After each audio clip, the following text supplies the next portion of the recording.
দেখো বন্ধুরা, আজকে আমি কি রান্না করব। আজকে রান্না করব চিকেন। তো দেখো, তার জন্য চিকেন নিয়েছি, এখানে আলু ভাজা করে নিয়েছি, এখানে পেঁয়াজ আছে, এদিকে টমেটো, আর এদিকে আছে জিরে, আদা, রসুন, হলুদ, লঙ্কা, কাশ্মীরি মির্চ এই নিয়েছি।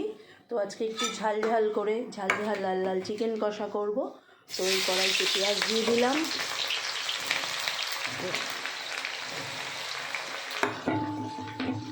আজকে রান্নার অত কোনো ইসে নেই। আজকে আজকে শুধু মাংসও করব। আর দুপুরে দেখি এখন ভাত, রুটি, নান, লুচি কী করি সেটা দেখছি। তো চলো দেখতে থাকো, আবার তোমাদেরকে দেখাচ্ছি। দেখো, পেঁয়াজটা ভাজা হচ্ছে। এই দেখো, কড়াইতে মাংস দিয়ে দিয়েছি, সব মশলা দিয়ে দিয়েছি, লাল লাল ঝাল ঝাল করে চিকেন কষা করব। তো এই হচ্ছে, আলুটা পরে দেবো। তো মাংসটা কষাতে থাকি, তোমরা দেখতে থাকো। যদি তোমাদের ভালো লাগে তাহলে একটু লাইক কমেন্ট করো। পরের আবার একটা ব্লগে নতুন কিছু নিয়ে আসবো। তো এখন তাহলে আসি, টাটা।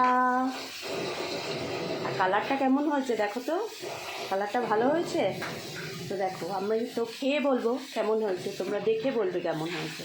ঠিক আছে, চলো টাটা।